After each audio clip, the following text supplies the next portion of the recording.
Hello guys, welcome to my YouTube channel. तो आज हम एक नया टॉपिक ACCA कोर्स का F7 पेपर का शुरू करने वाले हैं बच्चों, जिसका नाम है कैश फ्लो स्टेटमेंट IAS 7। बहुत सारे टीचर्स इस टॉपिक को इग्नोर कर देते हैं बच्चों। देखिए, उनकी गलती भी नहीं है, मैं ये नहीं कहूँगा कि उनकी गलती है, क्योंकि ये टॉपिक थोड़ा ऐसा है कि पेपर में बहुत कम पूछा जाता है। और बट मेरे हिसाब से ये टॉपिक फंडामेंटली बहुत इंपॉर्टेंट है और पेपर में तो आ ही सकता है। तो हमारे को इसके टॉपिक्स, इसके क्वेश्चंस, कुछ कुछ चीज़ें हमारे को देखनी चाहिए। कुछ इंपॉर्टेंट चीज़ें आज हम देखेंगे इसके बारे में और समझेंगे कि क्या हमें इसको किस तरीके से टैकल करना चाहिए और क्या क्या इसमें होना चाहिए और क्या क्या हमारे पेपर में आता है। चलिए मेरे साथ शुरू करिए। तो बच्चों, कैश फ्लो स्टेटमेंट से आप क्या समझते हैं? सर, हम बहुत होशियार हैं, हमारे को सब पता है, आप हमारे को मत समझाइए कैश फ्लो स्टेटमेंट क्या होती है, हम सब 12th पढ़ के आए हैं। बिल्कुल, आप बच्चों सब 12th पढ़ कर आए हो। 12th में आपके पास एक चैप्टर आता है कैश फ्लो स्टेटमेंट का। उसमें आप कैश फ्लो स्टेटमेंट का फॉर्मेट देखते हो, कुछ मेथड्स देखते हो, डायरेक्ट इनडायरेक्ट मेथड। बट कोई बात नहीं, अगर आपको याद नहीं है तो कोई इशू नहीं है। अब हम दोबारा से सारी चीज़ें एक बार देखेंगे। तो कैश फ्लो स्टेटमेंट बच्चों, पहले तो हमारे को ये समझना है कि कैश फ्लो स्टेटमेंट होता क्या है। Cash flow statement is a statement in which हम कैश फ्लोज की मूवमेंट को देखते हैं, रिकॉर्ड करते हैं। ठीक है। अब हम पहले ये देख लेते हैं, इसके बारे में सारी बातचीत करेंगे, बट हम पहले ये देख लेते हैं हमारे लिए क्या क्या चीज़ें रेलेवेंट रहेगी। तो बच्चों, एक चीज़ आप थोड़ा सा रेस्ट एश्योर्ड रह सकते हैं कि पूरा क्वेश्चन नहीं पूछा जाएगा। Full question is not generally asked, is not generally asked. Full questions नहीं पूछे जाते हैं इसमें। बेसिकली जो है, रेलेवेंट एक्सट्रैक्ट्स ही मांगे जाएंगे आपसे, रेलेवेंट एक्सट्रैक्ट्स पूछे जाते हैं। और जो सबसे इम्पोर्टेंट मेथड है वो है इनडायरेक्ट मेथड। इसमें जो चीज़ समझने वाली है और जिसके बारे में क्वेश्चंस भी आते हैं, तो इनडायरेक्ट मेथड है जो हमारे को समझना है। बच्चों, हैंडराइटिंग बहुत ख़राब है, थोड़ा सा उसको इग्नोर करके चीज़ों को समझने में कोशिश ज़्यादा लगाना, तो चीज़ें बेटर समझ आएगी। चलिए शुरू करें मेरे साथ। तो अगर मैं आपको कहूँ कि कैश फ्लो स्टेटमेंट का फॉर्मेट क्या है, एक ऊपर ऊपर का फॉर्मेट, तो मेरे साथ देखना। कैश फ्लो स्टेटमेंट बच्चों, इसमें तीन तरीके की एक्टिविटीज आती हैं जो हमारा बिजनेस करता है। तीन तरह की एक्टिविटीज आती हैं।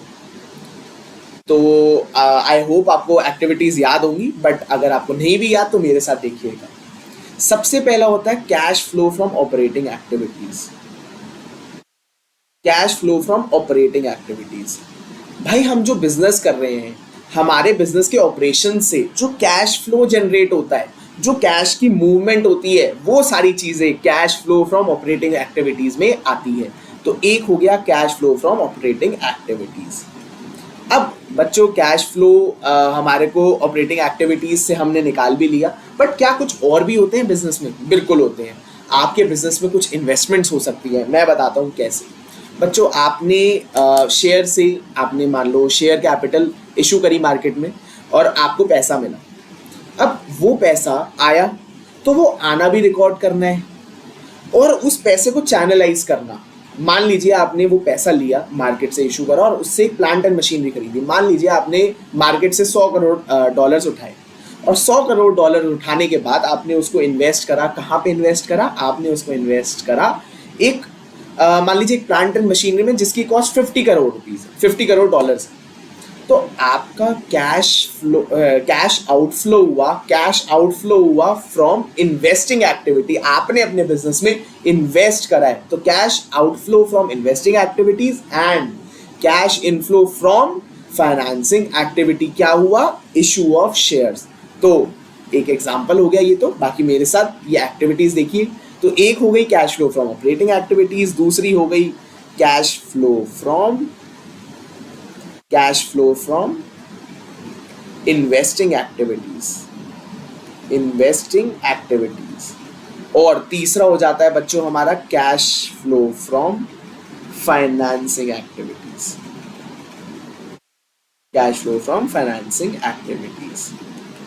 मैं पूरा ही लिख देता हूं, आपको कंफ्यूजन ना रहे।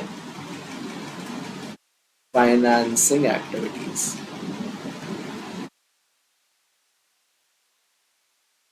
तो बच्चों मान लो कुछ कैश फ्लो जनरेट हुआ हमारा, मान लीजिए एग्जांपल ले रहे हैं अभी, मान लीजिए हमने ऑपरेशन से $30 का कैश इनफ्लो करा।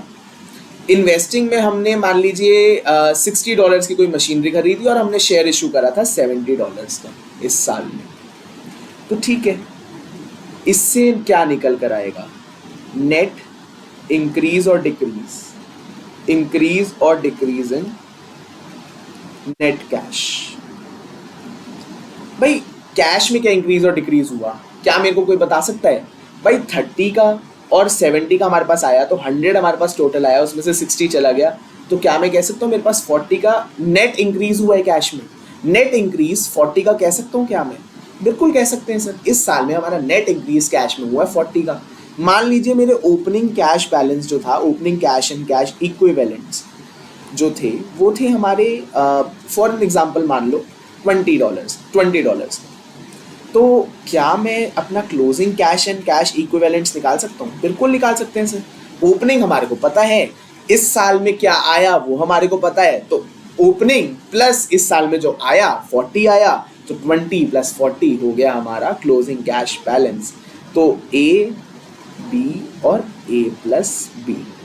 ठीक है जी। तो इस तरीके से हम चीज़ों को समझेंगे, कैरी फॉरवर्ड करेंगे, देखेंगे कि क्या क्या चीज़ें किस तरीके से हमारे को करनी है। तो ये तो हो गया बच्चों एक स्टेटमेंट, ये तो हो गई एक स्टेटमेंट क्या क्या चीज़ें इसमें आती हैं। बट चीज़ इंपॉर्टेंट कुछ और है जो हमारे को अब ध्यान रखना है। तो बच्चों मेरे साथ देखो ये चार्ट, ये चार्ट मेरे साथ देखो आप। आई होप आपको ये स्क्रीन पे एक चार्ट दिख रहा होगा। ये चार्ट मेरे साथ देखो, cash flow from operating activities. हमारा बच्चों मेजर जो चंक होता है, जो मुश्किल चीज है, हम ऑपरेटिंग एक्टिविटीज के कैश फ्लो को निकालने के दो तरीके होते हैं। एक होता है डायरेक्ट मेथड और एक होता है इनडायरेक्ट मेथड। हम जो मेथड इसमें देखेंगे वो देखेंगे इनडायरेक्ट मेथड। तो इनडायरेक्ट मेथड, पहले तो ऑपरेटिंग एक्टिविटीज आपने समझा कि ऑपरेटिंग एक्टिविटीज क्या होता है। भाई बिजनेस से जो कैश आया, भाई आपने सेल करी तो आपके पास कुछ पैसे आए होंगे, आपने जो है वो कुछ परचेजेस करी, आपके पैसे गए होंगे, आपने कुछ सैलरीज पे करी, आपकी सैलरीज गई होंगी। तो ये सारे आपके ऑपरेशन से खर्चे हैं। ये सारे खर्चे हम cash flow from operating activities में देखते हैं और इसको हम देखेंगे थ्रू इनडायरेक्ट मेथड। तो सबसे पहला और सबसे इंपॉर्टेंट पॉइंट है कैश जनरेटेड फ्रॉम ऑपरेशंस। बच्चों कैश जनरेटेड फ्रॉम ऑपरेशंस, हमने बिजनेस से क्या कैश जनरेट करा। इसके आगे ना मैंने स्टार मार्क कर रखा है, बहुत छोटा सा स्टार है, मैं बड़ा स्टार लगा देता हूँ, बहुत इंपॉर्टेंट है। और यही हम इनडायरेक्ट मेथड के अंदर कैलकुलेट करेंगे और यहीं पे कन्फ्यूजन्स होती है। बट आपको कोई कन्फ्यूजन नहीं होने वाली, आप वीडियो को ध्यान से देखिएगा, कन्फ्यूजन सब हट जाएंगी। तो बच्चों कैश जनरेटेड फ्रॉम ऑपरेशंस, अच्छा आई होप आपने मेरे चैनल को अभी तक लाइक सब्सक्राइब कर दिया होगा। अगर अभी तक नहीं करा है तो प्लीज़ इसको जाकर लाइक कर दीजिए, सब्सक्राइब कर दीजिए। थोड़ी सी मेहनत करते हैं आपके लिए, हमारे को भी अच्छा लगेगा अगर आप इसको सब्सक्राइब करेंगे तो कैश जनरेटेड फ्रॉम ऑपरेशंस अब हम देखते हैं। कैश जनरेटेड फ्रॉम ऑपरेशंस के अंदर कुछ चीज़ें आती हैं जो हम अभी बहुत डिटेल में पढ़ेंगे। बट आप मानिए कैश जनरेटेड फ्रॉम ऑपरेशंस हमारा आ गया। अब इसमें से हम operating activities, cash flow from operating activities निकालने के लिए इंटरेस्ट पेड को कर देते हैं माइनस। इंटरेस्ट पेड को हम कर देंगे माइनस। भाई जो भी इंटरेस्ट पे करा, आपने बिजनेस को चलाने के लिए, बिजनेस को ऑपरेट करने के लिए पैसा लिया, पैसा उधार लिया, उस पर इंटरेस्ट पे करा, तो क्या ये ऑपरेटिंग एक्टिविटीज की वजह से ही होने वाला कैश आउटफ्लो नहीं है? बिल्कुल। दूसरी चीज टैक्स पेड, टैक्स पेड को भी हम माइनस करेंगे। बच्चों जो भी हमने टैक्स पे करा है इस साल, ध्यान रखना मेरे बातों पे, मेरे शब्दों पे, पे जो पे करा है, इसमें हमारे को मतलब नहीं कितना एक्सपेंस था, क्या चीज थी, जो पे करा है वो होगा माइनस। ठीक है जी। इससे हमारा क्या निकल कर आएगा? Net cash flow from operating activities. तो आई होप आपको ये चीज समझ आई होगी। बट सर हमारे को इंटरेस्ट पेड और टैक्स पेड तो फिर थोड़ा बहुत समझ आ गया, कैश जनरेटेड फ्रॉम ऑपरेशंस इसमें दिक्कत आ रही है सर हमारे को। कोई दिक्कत नहीं है, अब कोई दिक्कत नहीं आएगी। देखो मेरे साथ कैश जनरेटेड फ्रॉम ऑपरेशंस के लिए बच्चों मेरे साथ ये शेड्यूल देखो। ये मैं ऊपर लिख भी देता हूँ, this schedule is for cash generated from operations.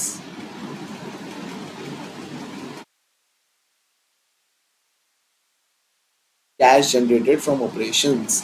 तो बच्चों हमारे को सबसे पहले दे रखा है प्रॉफिट बिफोर टैक्स। भाई हमारे को प्रॉफिट बिफोर टैक्स दे रखा है। अब ये प्रॉफिट बिफोर टैक्स कहाँ से निकल कर आया होगा बच्चों? पहले तो ये समझो, ये जो मेथड हम पढ़ रहे हैं ये है इनडायरेक्ट मेथड। ये है इनडायरेक्ट मेथड। इनडायरेक्ट मेथड के अंदर कैश जनरेटेड फ्रॉम ऑपरेशंस निकालने का ये शेड्यूल है। इससे हम निकालेंगे हमारा कैश जनरेटेड फ्रॉम ऑपरेशन। देखो लास्ट में क्या लिखा है, कैश जनरेटेड फ्रॉम ऑपरेशंस। तो हमारे को इस शेड्यूल के थ्रू निकल कर आएगा क्या, कैश जनरेटेड फ्रॉम ऑपरेशंस, जिसको हम कहाँ लेकर जाएंगे, cash flow from operating activities निकालते हुए इस शेड्यूल के अंदर। तो आई होप आपको मूवमेंट तो कुछ कुछ समझ आ रही होगी, बट सर हमारे को अभी भी कैश जनरेटेड फ्रॉम ऑपरेशन समझ नहीं आया। तो बच्चों भी समझाया कहाँ, अब देखो मेरे साथ शुरू करते हैं। तो ये प्रॉफिट बिफोर टैक्स दे रखा है। आपको क्या लगता है ये प्रॉफिट बिफोर टैक्स कहाँ से आया होगा? बच्चों प्रॉफिट बिफोर टैक्स तो हमारा पीएनएल से आया होगा, स्टेटमेंट ऑफ पीएनएल से आया होगा। ठीक है जी, प्रॉफिट बिफोर टैक्स उठा के स्टेटमेंट ऑफ पीएनएल में डाल, यहाँ पे उठा के डाल दिया स्टेटमेंट ऑफ पीएनएल से। बट इंपॉर्टेंट पॉइंट, क्या प्रॉफिट बिफोर टैक्स में बच्चों ऐसी सेल्स भी इंक्लूडेड होगी जो अभी तक हमारे को रिसीव नहीं हुई? बिल्कुल होगी।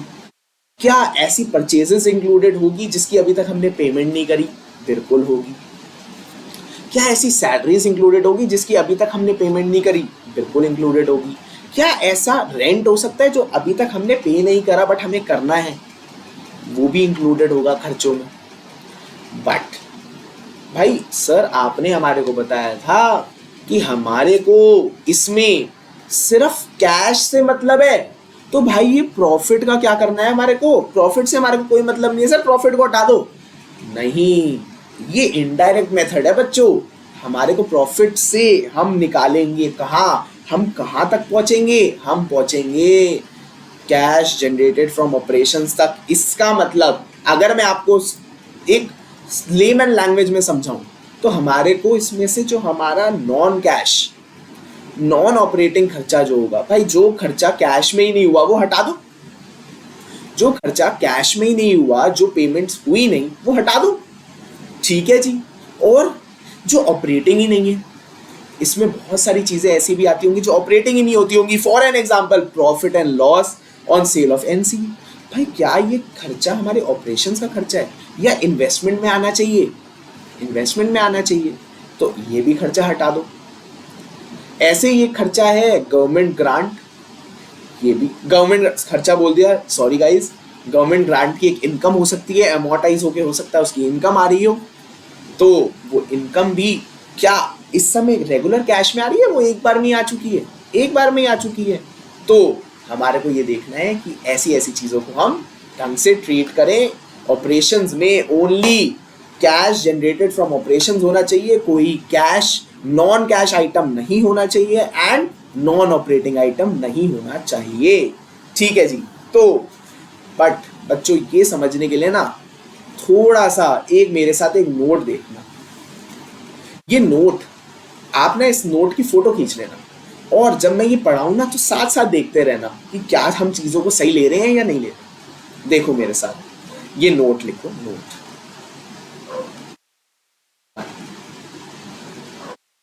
Is it operating activity?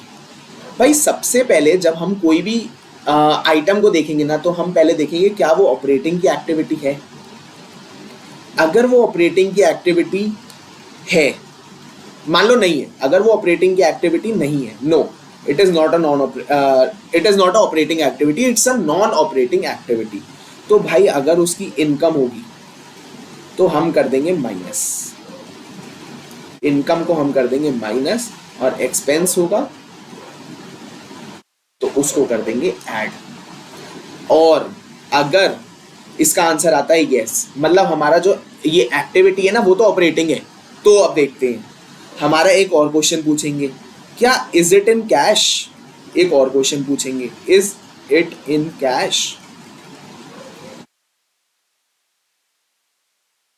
तो अगर आंसर आता है हमारा यस, अगर आंसर आता है यस तो इग्नोर कर दो, तो हमारे को क्या करना है, इग्नोर कर देना है,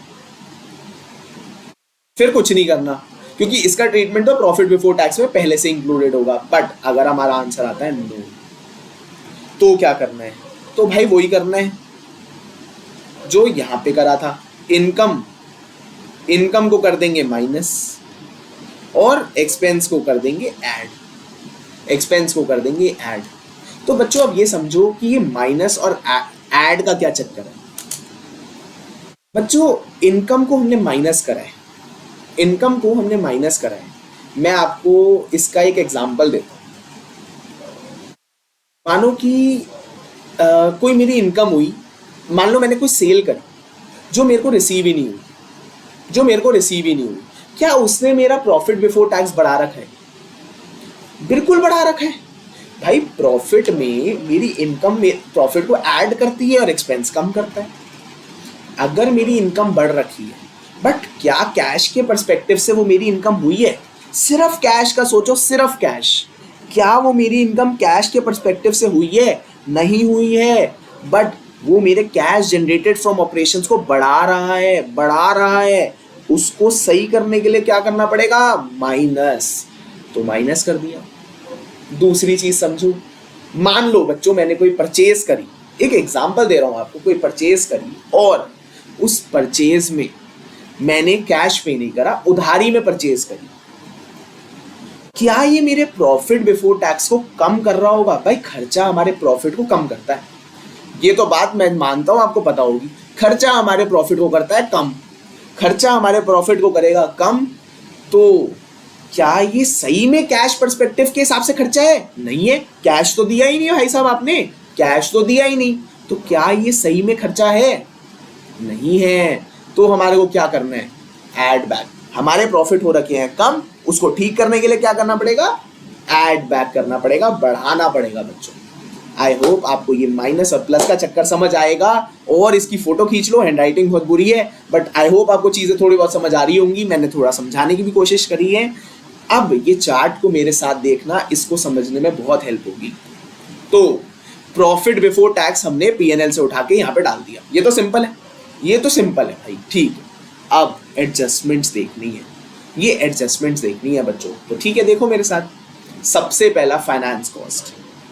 बच्चों क्या फाइनेंस कॉस्ट हमारा खर्चा है, एक्सपेंस है? बिल्कुल है। क्या ये ऑपरेटिंग है? ये ऑपरेटिंग तो नहीं है, ये डायरेक्टली ऑपरेशन से तो लिंक्ड नहीं है, तो ये नॉन ऑपरेटिंग होने की वजह से और खर्चा होने की वजह से कर दिया ऐड बैक। तो मैं एक चीज आपको करके भी दिखा देता हूँ। नॉन ऑपरेटिंग, भाई नॉन ऑपरेटिंग था नो, और एक्सपेंस था, कर दिया इसको ऐड, ठीक है।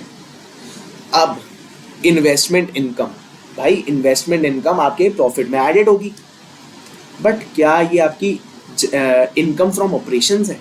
नहीं है, तो नॉन ऑपरेटिंग है। नॉन ऑपरेटिंग इनकम को हमने कर देते हैं माइनस, तो माइनस कर दिया। डेप्रिसिएशन, बच्चों डेप्रिसिएशन ऑपरेटिंग तो है डेप्रिसिएशन, बट मेरे साथ देखो, डेप्रिसिएशन ऑपरेटिंग तो है यस, बट क्या ये कैश में है? नो, तो है तो ये खर्चा, इसको कर देंगे ऐड बैक। तो देखते हैं क्या हमने ऐड ही करा है। अरे बाबा बिल्कुल ऐड ही करा है हमने इसको, तो हम तो जा रहे हैं सही। सर हमारे को चार्ट का फ्लो आ रहा है समझ, ठीक है सर। दूसरा, प्रॉफिट और loss on sale of non current assets. बच्चों नॉन ऑपरेटिंग है इनकम या एक्सपेंस? इनकम होगी तो माइनस, प्रॉफिट होगा तो माइनस, लॉस होगा तो ऐड। प्रोविजंस इंक्रीज और डिक्रीज, बच्चों ऑपरेटिंग कह सकते हैं, ऑपरेटिंग है, बट क्या ये कैश में है? कैश में नहीं है। हो सकता है प्रोविजन ऑपरेटिंग हो, नॉन ऑपरेटिंग भी हो, बट क्या ये कैश में है? कैश में तो नहीं है। तो भाई कोई प्रोविजन अगर हमारा कैश में नहीं है तो प्रोविजन है हमारा खर्चा। खर्चा होगा इंक्रीज तो करेंगे ऐड, खर्चा होगा इंक्रीज तो करेंगे ऐड, लिख दिया। डिक्रीज तो करेंगे माइनस, ठीक है। गवर्नमेंट ग्रांट अमोर्टाइजेशन, ये है बच्चों एक अच्छा पॉइंट, इसके आगे लगा दो स्टार और मेरे साथ समझो। बच्चों हमने IAS 20 पढ़ा। आई होप आपने IAS 20 अभी तक पढ़ लिया होगा। IAS 20 हमने पढ़ा बच्चों, गवर्नमेंट ग्रांट अमोर्टाइजेशन। ये गवर्नमेंट ग्रांट अमोर्टाइजेशन में हमने इसको कर दिया है माइनस, बट हमारे को सर माइनस क्यों करा, क्या हुआ ये बच्चों? हमने ना गवर्नमेंट ग्रांट में कुछ मेथड्स पढ़े थे, उसमें एक मेथड था डेफर्ड इनकम मेथड। हम ना उसमें क्या करते हैं, पूरी ग्रांट को एक डेफर्ड इनकम की तरह बैलेंस शीट में रिकॉर्ड करते हैं और उसको ईयरली अमोर्टाइज करते चलते हैं। तो अब सोचो आप, भाई जब मेरे को ग्रांट मिली तो मेरे को पैसा तो तभी मिल गया पूरा, अब ये पैसा मेरे को तब तक वापस नहीं करना जब तक कोई कंडीशन वायलेट नहीं हो, तब तक ये पैसा मेरे को वापस नहीं करना। अब ये पैसा मेरे को तब तक वापस नहीं करना है जब तक कंडीशन वायलेट नहीं होती, और ये पैसा एक साथ मिल गया। तो भाई जब पैसा मिला होगा तो मैंने इसको डाल दिया इन्वेस्टिंग में, ये पैसा आया मैंने इसको, भाई इन्वेस्टमेंट के लिए ही आता है तो उसको मैंने इन्वेस्टमेंट एक्टिविटी में ऐड कर दिया, इनफ्लो दिखा दिया। अब हर साल मैं इसको अमोर्टाइज कर रहा हूँ, एक इनकम आ रही है, प्रॉफिट में एक इनकम आ रही है जो ऑपरेटिंग नहीं है, जो ऑपरेटिंग नहीं है और कैश भी नहीं है, ये ऑपरेटिंग भी नहीं है कैश भी नहीं है। इसको अमोर्टाइज करना क्या कैश है? क्या मेरे को सही में कोई कैश आ रहा है हर साल? वो तो एक बार में ही आ गया। तो और नॉन ऑपरेटिंग इनकम और नॉन ऑपरेटिंग, ये कैश भी नहीं है देखा जाए तो हमने क्या करा, इनकम आ रही थी, इनकम को हम कर देते हैं माइनस, और वही हमने करा है यहाँ पे, देखो मेरे साथ माइनस। ठीक है, इंक्रीज और डिक्रीज इन प्रीपेमेंट्स और इंक्रीज और डिक्रीज इन अप्रूवल्स। अब हमारे को जो मेन पॉइंट समझना है, जो मेन पॉइंट हमारे को समझना है वो है operating profit before working capital changes. Operating profit before working capital changes. तो बच्चों हमारा ना, अब हमने एक चीज देखी बच्चों, मान लो मेरी इन्वेंट्री में इस साल आता है कुछ इंक्रीज, मान लो मैं इस साल इन्वेंट्री में इंक्रीज आ रहा है, तो इससे क्या होगा, इस इन्वेंट्री के इंक्रीज से क्या होगा? समझो, इस इन्वेंट्री के इंक्रीज से भाई मेरा पैसा गया होगा, मेरा पैसा अटक गया होगा, समझ रहे हो आप? क्लोजिंग, हमारी जो क्लोजिंग स्टॉक होता है वो हमारे प्रॉफिट को कर रहा होता है कम, वो हमारे प्रॉफिट को कर रहा होता है कम, सॉरी, अगर हमारा क्लोजिंग स्टॉक बढ़ता है तो हमारे प्रॉफिट को कर रहा होता है ज्यादा, वो हमारे प्रॉफिट को कर रहा है ज्यादा, और हमारे को यहाँ पे वर्किंग कैपिटल चेंजेस को करना है एम्प्लॉय। तो सीधा सा फंडा ये है कि भाई ये चार्ट मेरे साथ ध्यान रखना, करंट एसेट्स अगर बढ़ेंगे तो करेंगे माइनस, करंट लाइबिलिटीज अगर बढ़ेंगी तो इसको करेंगे हम ऐड, करंट एसेट्स अगर हमारे कम होंगे तो इसको करेंगे हम ऐड, और करंट लाइबिलिटीज अगर हमारी कम होगी तो इसको हम करेंगे माइनस। अगर हमारी करंट लाइबिलिटीज होंगी कम तो हम इसको करेंगे माइनस। तो मेरे साथ एक एग्जांपल से भी समझो बच्चों, मान लो रिसीवेबल्स मेरे बढ़ रहे हैं, अगर मेरे रिसीवेबल्स बढ़ रहे हैं तो इसका क्या मतलब है? भाई मेरे पास पैसा नहीं आ पा रहा, मेरे पास पैसा नहीं आ पा रहा, मेरे रिसीवेबल्स बढ़ रहे हैं, इसका मतलब मेरे करंट एसेट्स भी बढ़ रहे हैं, पैसा नहीं आ पा रहा, भाई पैसा नहीं आ पा रहा तो कर दो माइनस। अब मान लो मेरे रिसीवेबल्स हो रहे हैं कम, मेरे रिसीवेबल्स हो रहे हैं कम तो मेरे करंट एसेट्स भी कम हो रहे हैं, भाई मेरे को पैसा मिल रहा है, समझो मेरे को पैसा मिल रहा है, रिसीवेबल्स कम होंगे इसका मतलब मैं पैसा कलेक्ट कर पा रहा हूँ और ज्यादा कर पा रहा हूँ, तो वो हमने डिफरेंस को कर देंगे ऐड। वैसे ही अगर आप समझो पेबल्स, मान लो मेरे पेबल्स बढ़ रहे हैं, मेरे पेबल्स बढ़ रहे हैं, तो इसका मतलब अगर मेरे पेबल्स बढ़ रहे हैं तो मेरे को पैसा नहीं देना, पैसा नहीं देना पड़ रहा, पैसा लेट देना पड़ रहा है, मेरे पैसा बच रहा है, मेरा पैसा बच रहा है तो इसको कर दिया ऐड, इसको कर दिया ऐड। और पेबल्स हो रहे हैं कम, पेबल्स हो रहे हैं कम, इसका मतलब पैसा जल्दी जा रहा है, मेरे पेबल्स कह रहे हैं भाई पैसा दो सर, फटाफट पैसा दो, तो पैसा जा रहा है, पेबल्स हो गए कम तो कैश भी हो गया कम, कर दो minus, that's it, it is as simple as that बच्चों। तो अब मेरे साथ वर्किंग कैपिटल चेंजेस भी देखो, भाई इन्वेंट्री है हमारी करंट एसेट, करंट एसेट में आएगा इंक्रीज तो हम करेंगे माइनस, और आएगा डिक्रीज तो हम करेंगे ऐड। तो माइनस या करेंगे ऐड। ट्रेड रिसीवेबल्स, ये भी हमारा करंट एसेट है सर, बढ़ेगा तो करेंगे माइनस, इंक्रीज होगा तो करेंगे माइनस, और डिक्रीज होगा तो करेंगे ऐड। ठीक है, इंक्रीज और डिक्रीज इन पेबल्स, भाई पेबल्स है हमारा करंट लाइबिलिटी। करंट लाइबिलिटी अगर बढ़ेगी, करंट लाइबिलिटी बढ़ेगी तो करेंगे ऐड, और अगर करंट लाइबिलिटीज कम होगी तो हम करेंगे माइनस। तो इतना सा ही हमारा टोटल ये पूरा कैश जनरेटेड फ्रॉम ऑपरेशंस का चार्ट है। इन सब चीज़ों को एडजस्ट करने के बाद हमारा आ जाएगा कैश जनरेटेड फ्रॉम ऑपरेशंस, जो हम उठाकर डाल देंगे यहाँ पे बच्चों, इसको हम उठाकर डाल देंगे यहाँ पे, और हमारी चार्ट हो जाएगा सॉल्व। तो ये है हमारा छोटा सा कैश फ्लो स्टेटमेंट का थोड़ा सा टॉपिक। अब मेरे साथ कुछ इंपॉर्टेंट चीज़ें एक इंपॉर्टेंट क्वेश्चन भी देखना बच्चों। आई होप आपको एक क्वेश्चन करा दूंगा तो चीज़ें आपको कुछ बेटर समझ आएगी। मेरे साथ देखो question number 1। Extracts from the statement of BT for the year ended 31 May 2027 are shown below. भाई हमारे को ना इस बीटी कंपनी की स्टेटमेंट्स दे रखी हैं, फाइनेंशियल स्टेटमेंट्स। ठीक है, तो स्टेटमेंट ऑफ फाइनेंशियल पोजीशन दे रखी है सर हमारे को 31 मई की। ठीक है जी, इसमें पीपीई है, इक्विटी की फिगर्स हैं, retained earnings, non current liabilities और करंट लाइबिलिटीज। ठीक है सर, और हमारे को पीएनएल में प्रॉफिट दे रखा है। भाई प्रॉफिट तो हमारे को चाहिए कैश जनरेटेड फ्रॉम ऑपरेशन निकालने के लिए, तो ठीक है। अब कुछ नोट्स दे रखे हैं क्वेश्चन के, तो वो भी देख लेते हैं बच्चों। Notes, PPE during the year assets with a carrying value of 31 million were sold for $21 million. ठीक है, इसका मतलब कैरिंग वैल्यू 31 मिलियन थी और उसको 21 मिलियन में बेच दिया। ठीक है जी।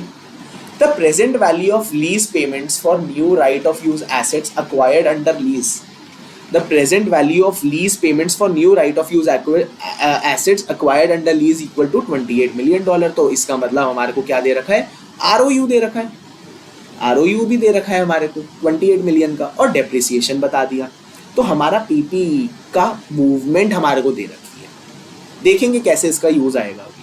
गवर्नमेंट ग्रांट, भाई हमारे को grant income of $55 million has been credited to operating expenses during the year. तो हमारे को 55 मिलियन का हमने गवर्नमेंट ग्रांट को अमोर्टाइज कर रखा है, अपने ऑपरेटिंग एक्सपेंसेस को कम कर रखा है। ठीक है। Shares, on 1st September 2026 a 1-for-20 bonus issue was made utilizing share premium. On 1st Feb 2027 a further share issue was made for cash. तो एक शेयर इशू कैश के लिए भी हुआ है।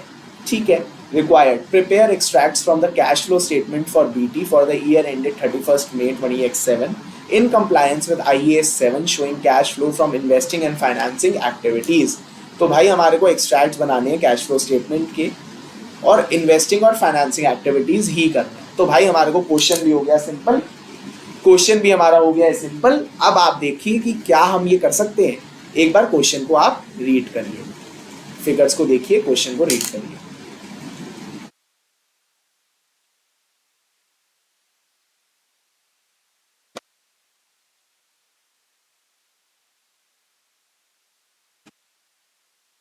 बच्चों आई होप आपने क्वेश्चन को देखा होगा। अब मैं आगे बढ़ता हूं अपने आंसर के साथ, और देखिए कैसे चीजों को हमने इस क्वेश्चन में टैकल करा।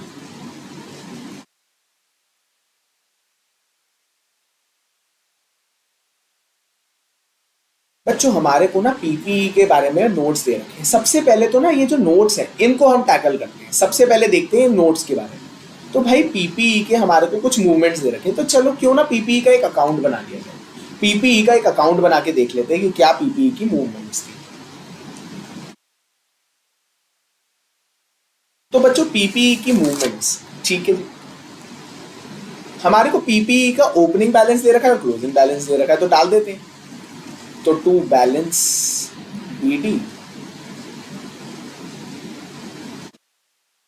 और यहां पे डाल देते हैं बाय बैलेंस सीडी। तो हमारा ओपनिंग कितना है भाई, ओपनिंग है हमारा 496 है हमारा ओपनिंग, और क्लोजिंग कितना है 572 क्लोजिंग है। ठीक है, इसका मतलब हमारे एसेट्स बढ़े हैं, पीपीई बढ़ा है।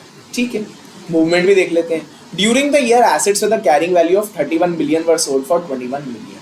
बच्चों एक चीज ध्यान रखना, हम ना इस पीपी अकाउंट को जो दिखा रहे हैं वो दिखा रहे हैं उसकी कैरिंग वैल्यू। ये सारे ना हमने एक्यूमुलेटेड डेप्रिसिएशन का अकाउंट अलग नहीं करा, कैरिंग वैल्यू पे ही हमने दिखाया है। तो हमें जो भी हमारे ये एसेट्स हैं ये हमारे नेट एसेट्स हैं, नेट कैरिंग वैल्यू है हमारे एसेट्स, ठीक है। तो ये कैरिंग वैल्यू है। अभी हम इस क्वेश्चन को देखते हैं। During the year assets with the carrying value of 31 million were sold for 21 million. बच्चों मुझे एक बात बताओ, पीपी अकाउंट्स में हमारे एसेट्स कितने के गए होंगे? भाई 31 मिलियन के एसेट्स 21 मिलियन में बिके, तो हमारे बुक्स में एसेट कितने के जाएंगे? 31 मिलियन के या 21 मिलियन के? सर ऑब्वियसली 31 मिलियन के। क्यों? अरे बच्चों ये तो कैरिंग वैल्यू पे अकाउंट है। एसेट्स 31 मिलियन के गए, बिके चाहे वो 21 मिलियन के, तो 10 मिलियन का लॉस है। उस बात से पीपीई अकाउंट को क्या मतलब? भाई हमारे एसेट्स तो कम 31 मिलियन के ही हुए ना, तो भाई ठीक है। यहाँ पे हमने डिस्पोजल का करके दिखा देते हैं। डिस्पोजल कितना हुआ है हमारा? 31 मिलियन का हुआ है सर, ठीक है।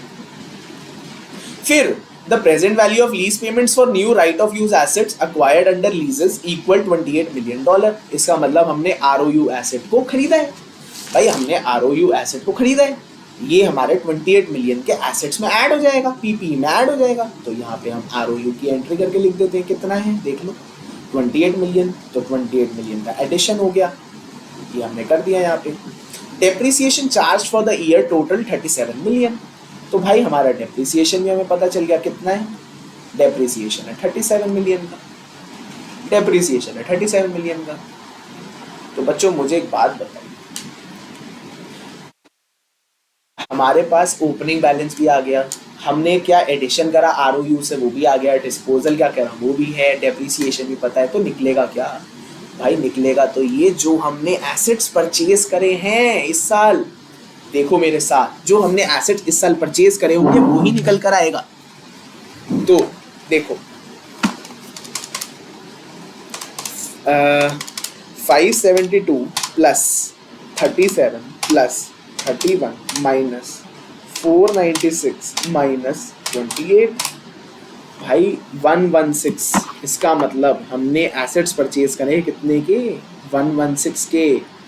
एसेट्स परचेज्ड, पीपी परचेज्ड कितने के? 116 के। और ये कैसे आया निकलकर? Balancing figure. बैलेंसिंग फिगर जो थी 116 की आ गई, ये हमारे एसेट्स परचेज आ गए, ठीक है सर। अब बच्चों दूसरा हमारा नोट किसका था? गवर्नमेंट ग्रांट का। तो गवर्नमेंट ग्रांट का अकाउंट भी बना लेते हैं, मेरे साथ गवर्नमेंट ग्रांट का अकाउंट भी देखो, और इम्पोर्टेंट है बच्चों। गवर्नमेंट ग्रांट का एक अच्छा पॉइंट है, पूरा आईएएस भी है इसके बारे में जो हमने पढ़कर आए हैं, और कैश फ्लो में भी है, तो चीज़ तो इम्पोर्टेंट है। देखो मेरे साथ, और थोड़ी नई भी है हमारे लिए, थोड़ा सा नया भी है, कोई बात नहीं देख लेंगे। तो क्या हम देख लेते हैं गवर्नमेंट ग्रांट के कुछ बैलेंसेस दे रखे हैं हमारे को बैलेंस शीट में। पहले तो भाई PP, equity, share premium, retained earning, non current liability, lease liability, government grant दे रखा है, ठीक है। और देख लेते हैं करंट लायबिलिटीज है ये, लीज लायबिलिटी, गवर्नमेंट ग्रांट दे रखा है बच्चों यहाँ पे भी, तो ठीक है भाई। ये है हमारी लायबिलिटी, तो इसका मतलब ये जो गवर्नमेंट ग्रांट है ना, ये हमारा है लायबिलिटी अकाउंट, ये है हमारा लायबिलिटी अकाउंट। तो लायबिलिटी का ओपनिंग बैलेंसेस होते हैं क्रेडिट, तो by balance CD, by balance BD, और यहाँ पे हमारा जो क्लोजिंग है वो टू बैलेंस सीडी आ जाएगा। तो बाय बैलेंस बीडी में बच्चों पहले तो ओपनिंग हम देख लेते हैं। ओपनिंग में हमारा जो नॉन करंट लायबिलिटीज हैं वो है 75 और करंट लायबिलिटीज हैं 20।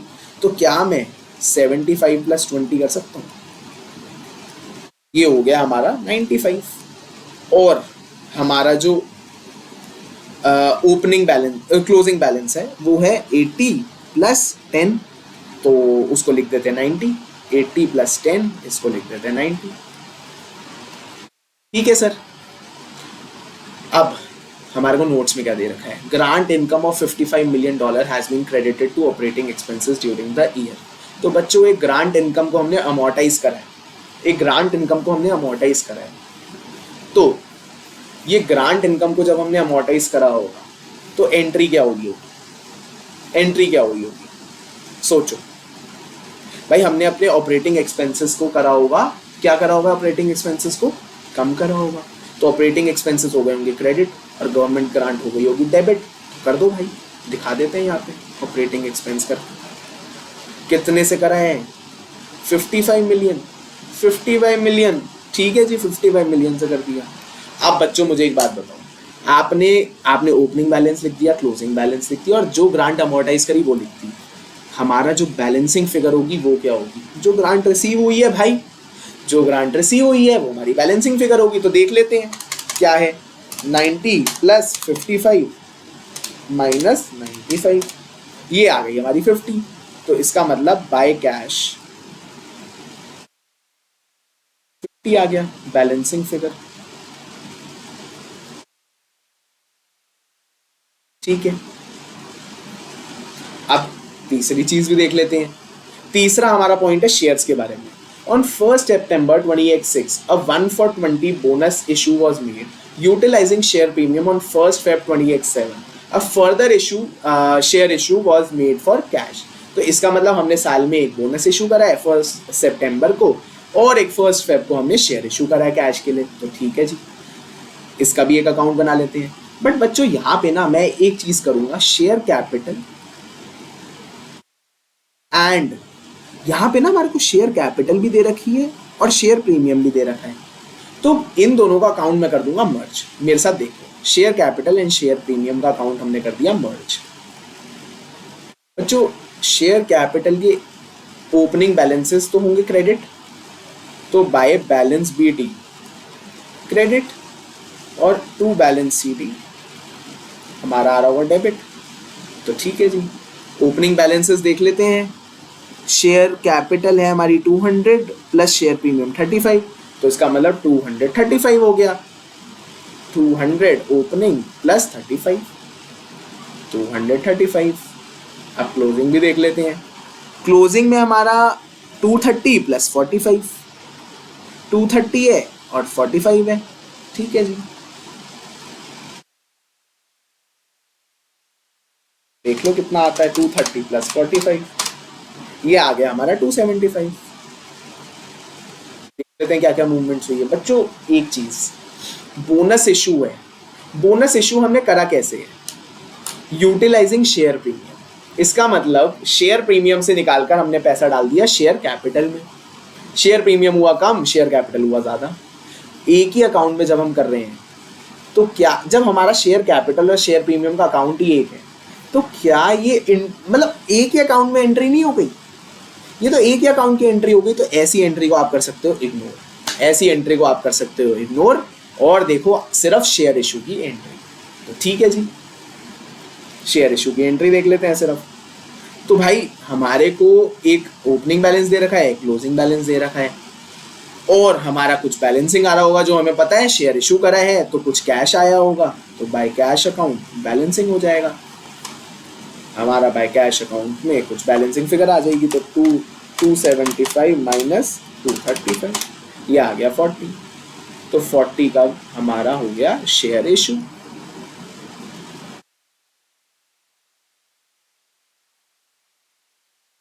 ठीक है जी, ओके सर। अब नेक्स्ट देख लेते हैं पॉइंट क्या है। नेक्स्ट पॉइंट क्या है, देखो मेरे साथ नेक्स्ट पॉइंट। अरे सर नेक्स्ट पॉइंट तो कुछ है ही नहीं, नेक्स्ट पॉइंट तो कुछ है ही नहीं। तो अब क्या करना है, क्लोज कर दें क्या सिर्फ? नहीं बच्चों, हमारे को कुछ और भी चीजें दे रखी हैं, वो भी हमारे को देखनी है। भाई हमारे को एक चीज दे रखी है लीज लाइबिलिटी, और यहाँ पे भी दे रखी है लाइबिलिटी है।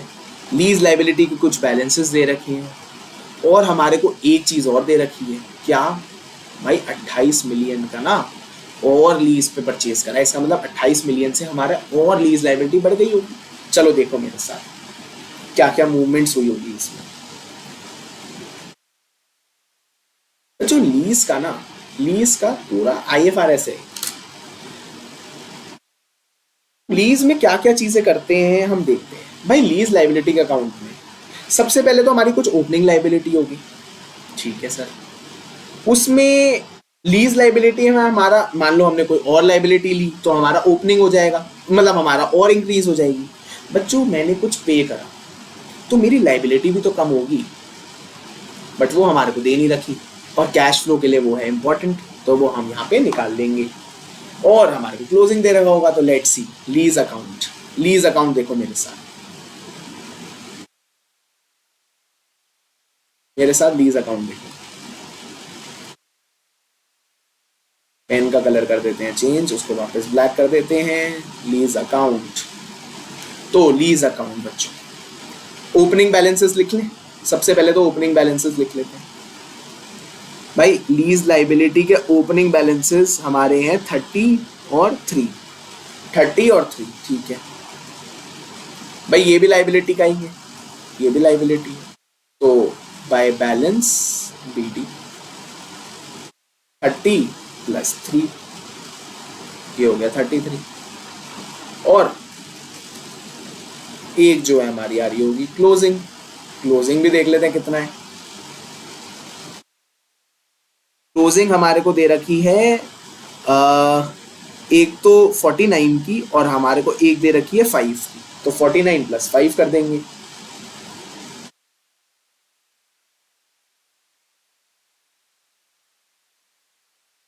+5 कर देते हैं।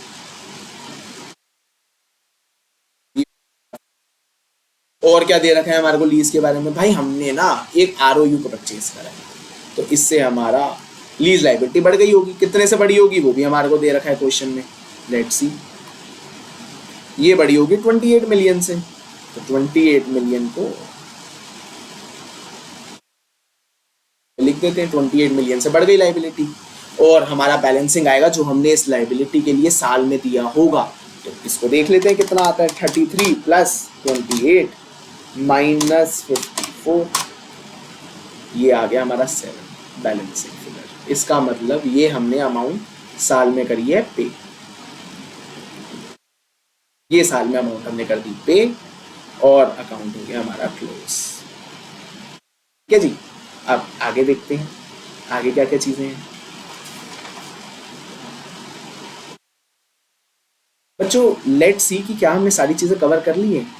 एक बार हम चेक कर लेते हैं, और तो मेरे को कुछ लग नहीं रहा, बट एक बार स्टिल चेक कर लेते हैं। नॉन करंट एसेट्स कर लिए, PP हो गया, इक्विटी में हमने शेयर कैपिटल कर लिया, शेयर प्रीमियम कर लिया। उड़ी बाबा, रिटेन्ड अर्निंग्स, रिटेन्ड अर्निंग्स रह गई, कर दी ना गड़बड़, रिटेन्ड अर्निंग्स रह गई।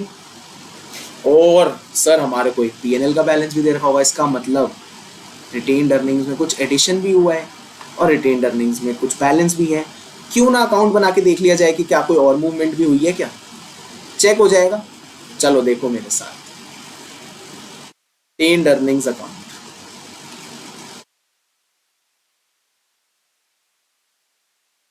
रिटेन्ड अर्निंग्स अकाउंट,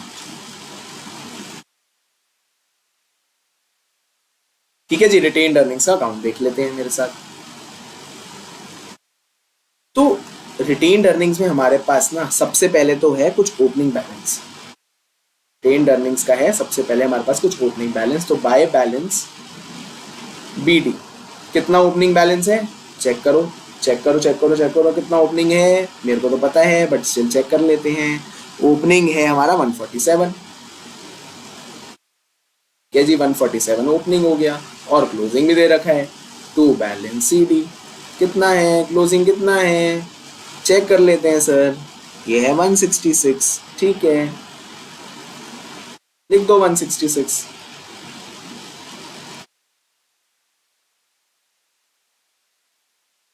अब बच्चों प्रॉफिट आ रहा होगा, और इसने हमारी रिटेन्ड अर्निंग्स को बढ़ाया होगा, तो बाय P&L प्रॉफिट आ रहा होगा। कितने का प्रॉफिट था हमारा, ये देख लेता हूँ मैं भी, 31 मिलियन का, तो 31 मिलियन का हमने प्रॉफिट आ रहा होगा, ये हम यहाँ पे दिखा देते हैं। और क्या हुआ होगा बच्चों, अब हमारा जो बैलेंसिंग आ रहा होगा वो क्या होगा भाई, डिविडेंड्स। डिविडेंड्स, डिविडेंड के बारे में कुछ दे नहीं रखा, बट रिटेन्ड अर्निंग्स की हमारे को मूवमेंट दे रखी है, पोजीशंस दे रखी है, तो रिटेन्ड अर्निंग्स का अकाउंट बना लिया है। बैलेंस फिगर हो जाएगी हमारी डिविडेंड पेड, चेक करो मेरे साथ, 147 + 31 - 166, 12 का डिविडेंड पेड आ गया। इसका मतलब हमने साल में डिविडेंड पे करा है कितना कितना 12 मिलियन का टू कैश डिविडेंड पेड लिख देते हैं यहाँ पे। ठीक है जी, और ये हमारा अकाउंट हो गया क्लोज। तो आई होप आपको ये चीज समझ आ गई होगी। बट सर ये तो हमें समझ आ गया, बट अब हमारे को बनानी है कैश फ्लो स्टेटमेंट। बच्चों वो तो सबसे आसान है, वो तो सबसे आसान है, देखो मेरे साथ। अब तो हमारा बस सिंपल काम रह गया, सिर्फ एक्सट्रैक्ट बनाने हैं। तो लिख लो यहाँ पे एक्सट्रैक्ट्स ऑफ सीएफएस। भाई पेपर में पूरा लिखना है कैश फ्लो स्टेटमेंट, ये तो मैं पढ़ा रहा हूँ तो कैश फ्लो मैं सीएफएस लिख सकता हूँ, आप पेपर में पूरा लिखेंगे नहीं तो हो जाएगा बहुत बड़ा पाप। चलो देखो, तो कैश फ्लो फ्रॉम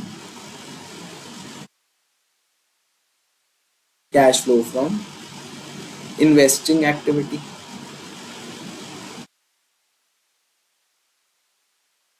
और cash flow from financing activity.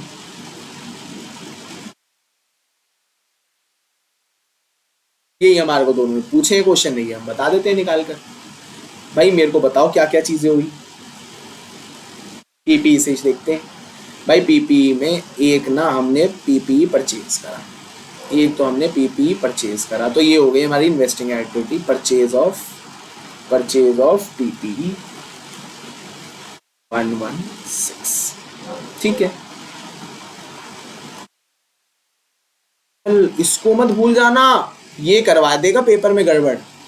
Dispose करा है, डिस्पोज करके हमने एसेट को बेचा है, इसका मतलब पैसा आया होगा, लेकिन कितना 31 मिलियन आया है, 21 मिलियन आया है, 10 मिलियन का तो लॉस है। 31 के एसेट्स 21 में बेचे तो 21 मिलियन का हमारे को पैसा आया। तो हम यहाँ पे पैसे का ही दिखाते हैं, लॉस से तो हमारे को मतलब नहीं, तो यहाँ पे दिखा दो डिस्पोजल ऑफ पीपी कितना 21 मिलियन। बट ये परचेज ऑफ पीपी होगा माइनस बच्चों। भाई पैसा गया है, आउटफ्लो है, आउटफ्लो कर दो माइनस, डिस्पोजल ऑफ पीपी पैसा आया है, इसको कर दो ऐड। ठीक है सर, और देख लेते हैं क्या क्या है हमारे पास। भाई गवर्नमेंट ग्रांट, सर यहाँ पे हमने ना एक ग्रांट रिसीव करी, ये हमारा इन्वेस्टिंग एक्टिविटी का पार्ट बन जाएगा। तो गवर्नमेंट ग्रांट रिसीव, ये हमने करी सर 50 की, ये हमने करी 50 की, ये रहा। ठीक है सर, लिख देते हैं यहाँ पे 50 की रिसीव करी। और अब और देख लेते हैं सर, गवर्नमेंट ग्रांट तो हो गया हमारा बच्चों कंप्लीट। अब share capital and share premium, भाई ओपनिंग एंड क्लोजिंग दे रखा है, ठीक है, और कैश दे रखा है, शेयर इशू हुआ है, पैसा आया होगा 40 का पैसा आया। और ये हमारा होता है cash flow from financing activity. भाई फाइनेंस करने से पैसा आया, cash inflow from share of issue, share of issue is the financing activity. तो इशू ऑफ शेयर जो हमारा आ रहा है कितना $40 का, 40 मिलियन का, 40 ऐड हो गया, हमारा ये भी अकाउंट हो गया क्लोज। लीज अकाउंट, भाई ओपनिंग क्लोजिंग आरओयू हो गया। तो भाई कैश पे करा है 7 का, कैश प्ले है हमारा, ठीक है, पे कर दिया। तो ये कौन सी एक्टिविटी है भाई, रीपेमेंट ऑफ लीज है, फाइनेंसिंग एक्टिविटी है, repayment of lease the financing activity. और कितना करा 7 का करा, आउटफ्लो हो गया भाई 7 का, और ये अकाउंट भी हो गया क्लोज। अब रिटेन्ड अर्निंग्स का, सर 12 की डिविडेंड पे करा, डिविडेंड पे करना होता है बच्चों हमारी फाइनेंसिंग एक्टिविटी, तो इसको भी हम डाल देंगे अपना डिविडेंड पेड। डिविडेंड पेड कितना करा, $12 का करा, कैश आउटफ्लो हो गया। तो हमारे को भाई पता चल गया कितना आया कितना गया। तो 116, भाई 21 + 50 आया, 116 चला गया। इसका मतलब हमारा नेट आउटफ्लो हुआ, यहाँ पे आउटफ्लो फ्रॉम इन्वेस्टिंग हुआ कितना 45 नेगेटिव आउटफ्लो हो गया। और यहाँ पे भी देख लेते क्या हुआ, 40 आया, 7 चला गया लीज पेमेंट करने में, और 12 चला गया हमारा डिविडेंड में, तो 21 हमारा इनफ्लो हो गया, 21 का। तो बच्चों यही हमारा आंसर है, इतना ही सिंपल ये IAS है। आई होप आपको चीज़ें समझ आई होगी। बहुत मुश्किल तो चीज़ें नहीं है बच्चों, बट चीज़ों को समझने में थोड़ी सी हमारे को टॉपिक का थोड़ा ज्ञान तो होना ही चाहिए। पेपर में इम्पॉर्टेंट भी होता है, क्वेश्चन आ भी जाता है। तो अब आई होप आप चीज़ों को टैकल कर पाएंगे, इसके क्वेश्चंस प्रैक्टिस करिएगा। और एक छोटा सा पॉइंट है, वो भी मैं आपको दोबारा दिखा देता हूँ बच्चों। एक छोटा सा पॉइंट मेरे साथ लिख भी लो, नोट करके लिख लो, नोट। बैंक ओडी के केस में क्या होता है बच्चों? बैंक ओडी, यहाँ पे ना जब बैंक ओडी आपको दिखे ना, तो एक स्टेटमेंट बना भाई, यहाँ पे आप लिखना कैश एंड कैश इक्विवेलेंट, और यहाँ पे आप बैंक ओडी कर लेना। ओपनिंग बैलेंस, क्लोजिंग बैलेंस और डिफरेंस। बच्चों मेरा मान लो ओपनिंग है कैश का, इसमें बैंक ओडी मैं कर दूंगा माइनस, और closing cash and cash equivalent का, इसमें बैंक ओडी कर देना माइनस। तो ये हमारा आ जाएगा